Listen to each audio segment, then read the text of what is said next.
عزیزانو دی اولنې عشره کې د کربلا واقعه شوه ده. هغه واقعه تاسو ډېر زیرو بم سره علماء نه اوریدلی به یا به واوري. زدر ته د کربلا هغه اصلي فلسفه او بنیادی مقصد بیانول میں غرض ده. په کربلا کې دغه وخت کې حکومت چې د یزید ابن معاویه، یزید د معاویه صاحب زویو، او معاویه رضی الله تعالی عنہ دا هغه صحابیو چې دا کاتب الوحی او د جناب رسول الله صلی الله علیه قرآن بچ نازلې ده، نو یو کاتب پکې د وحی ده هم دا یزید د زویو، او په دغه ملک په دغه وخت کې د حکومت دې کې شک نشته چې و د صحابي زوی، لیکن خپل کردار او خپل کرتوتونه چې هغه د نظام محمدی نه خلاف خلک يرولیو د یاري چاغګ نشو کولی. بیعت هم دنیا چې د دنه د یاري کړو، او دغه دعوت د بیعت چې د امام حسین رضی الله تعالی عنہ تم ورکړش چې ته د یزید نه بیعت وکا. امام حسین رضی اللہ تعالی عنہ فرمائل چھے ٹھیک دا بیعت کول گران کار نہ دے، صرف دم ردا چھے اغا قانون چکم زما دا نکا پکور کے راغلے دے، اغا قانون چکم زما نکا والا ترتیب ورکڑے و جوڑ کڑے دے، دا اغا قانون دا دفعات و خلاف ورزی کئی دے، نو هغه قانون ما ته اجازت نه راکوي چې زه دنه بیعت وکړم او دې تسلیم کم او دې ومنم. عزیزانو اصل رنگ او رخ چې دی د کربلا هغه دا دی. زمون کې دا سنیان دي کسب بلاګان دي، دوی په دې محرم کې محرم مناول صرف دغه ته وایي چې په آخر لسمه ورځ باندې ادیرو تلاړ شي په مړو بمو به واچي او خزی پکی کیرونه میرونه پاخه کی او سړی پکی خدای خبر څه چلو کی. دا په سنی دنیا کې د محرم مناول دیته وای او بوله په مړو اچوي.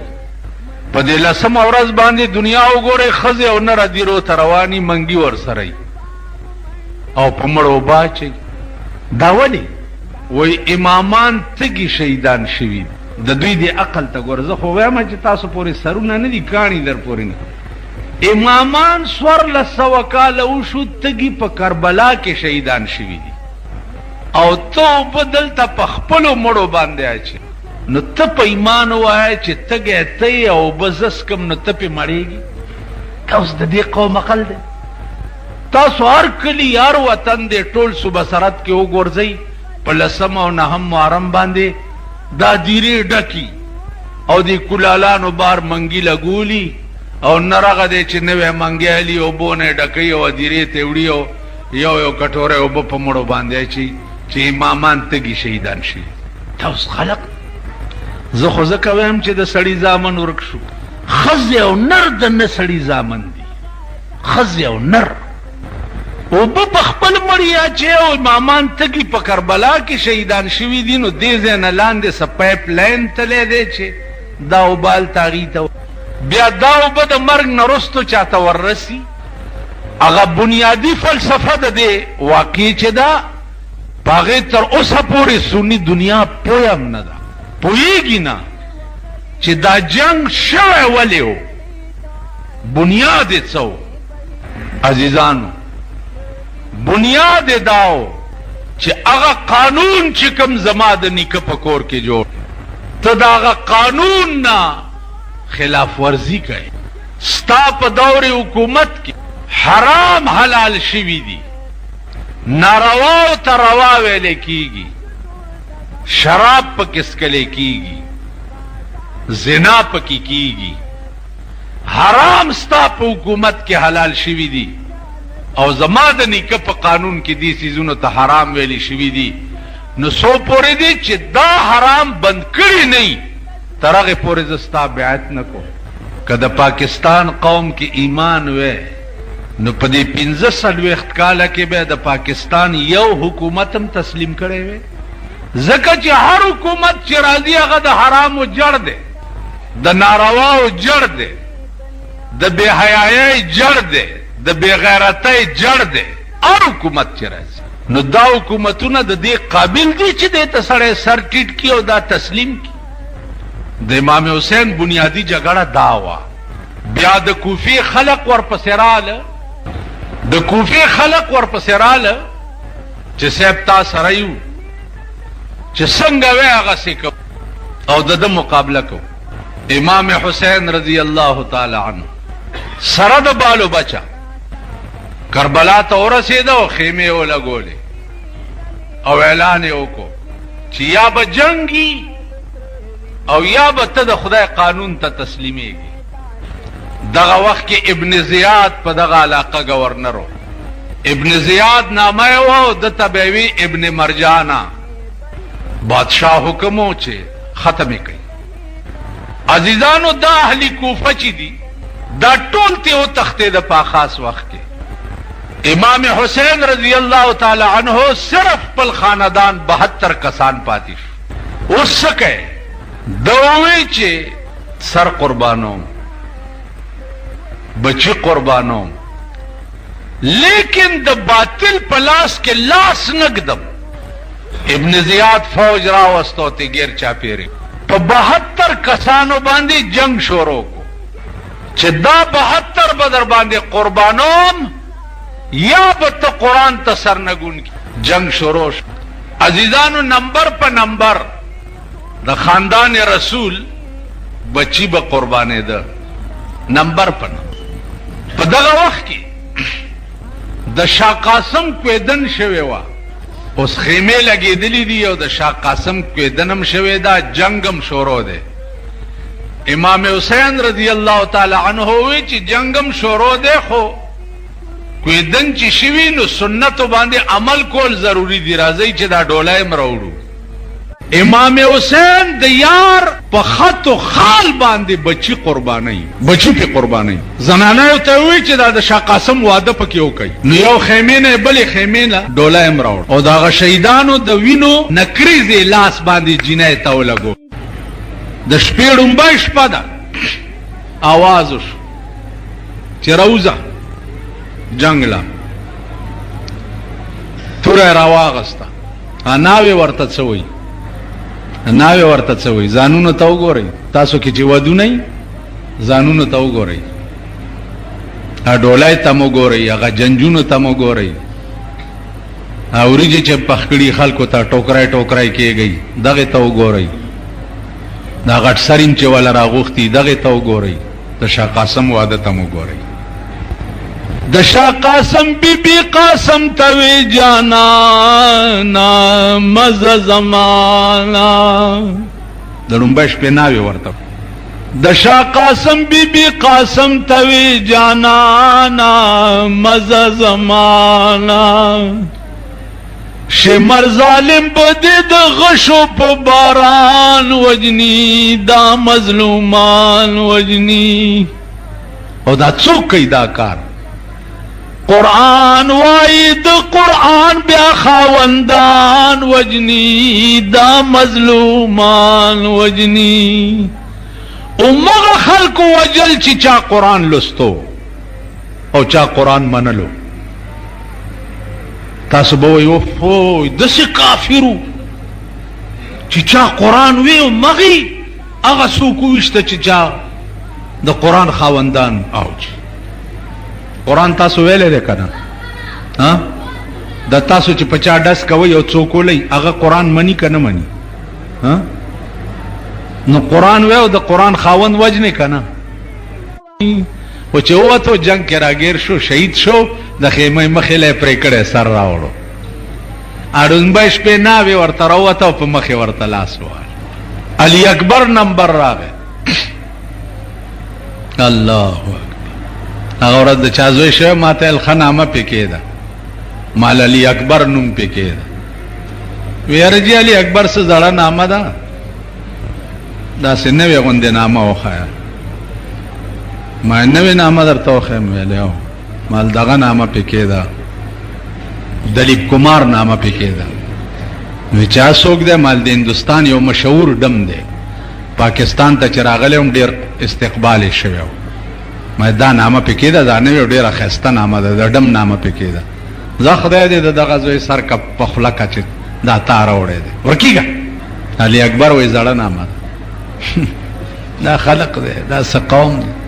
اوس ما نه څوک تپوس وکړي داسې غوسه راشي ویم چې لخته را سره یو دا شونډې پې وپړسو، سخت ورید پرید کېږم.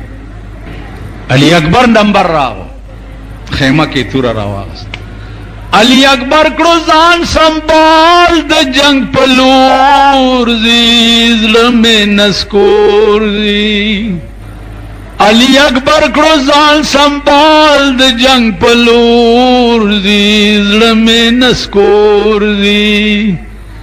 پستر ګوړل شا چې څوک داسې شهزادګان وجني، دا مظلومان وجني.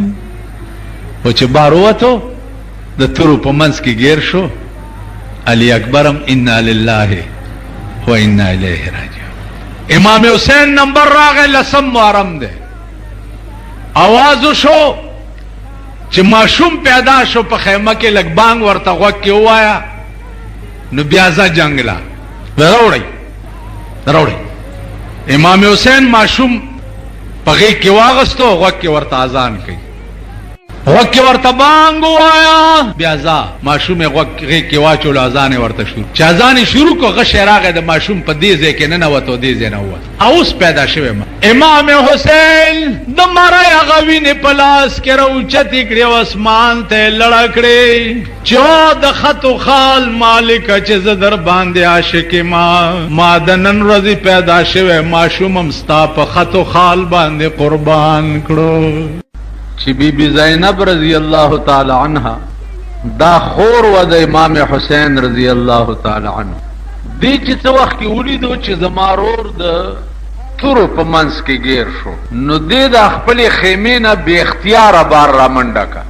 امام حسین رضی الله تعالی عنه هغه جنگ پرېښو او خور پسې را منډه کړه، د لاس نه یې ونیوه او خیمې ته یې دننه کړه او ورته تقریر ورته وی چې خورې خبره واوره، که تا په خپل اختیار باندې په خپل اختیار خپل سطر مات کړو او پردي سړي ته ولیدې، نو الله به سزا درکوي. اوس دا خبره امام حسین په داسې وخت کې خپل خور ته کوي چې تمام اهل بیت رسول د خیمو سره علال کړي پراته دي. دې وخت ته وګورئ او د امام حسین خپل خور ته د سطر تلقین ته وګورئ. دا څه د عقل خبرې نه دي، نه دا د سوچ خبرې دي. دا هغه خبرې دي چې نه په عقل کې راځي، نه د چا په تصور کې راځي او نه د چا په سوچ کې راځي. عزیزانو چې په لسم محرم بالکل صفایا وشوه د ټول خاندان رسول. شاه قاسم د لومبۍ شپې ناوې چې پاتې شوه هغه قربان شو. علي اکبر غوندې زلمی چې ټوله کربلا به د هغه د حسن په تماشا وه. بیا په دې مړو جړا کوونکي بی بی زینب وه. علما لیکي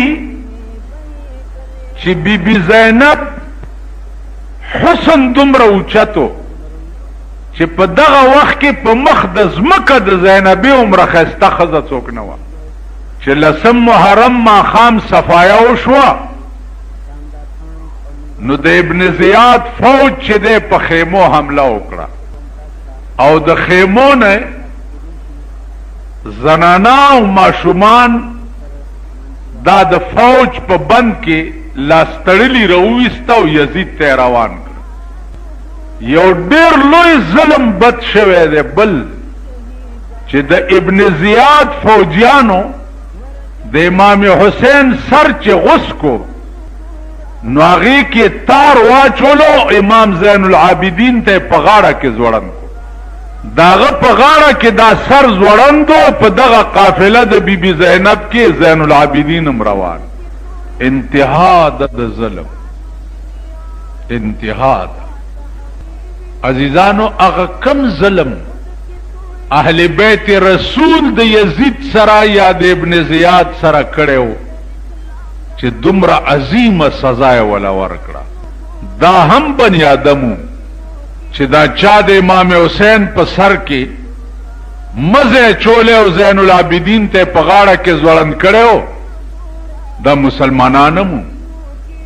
او د یزید فوجیانو بیا هغه بیبیان د خیمو نه راوویسته او یزید حکم کړو چې ماته پیش چې د یزید مخې ته پیش کړه. نو یزید ورته وی چې ودلیدو د خپل باغیانو حال.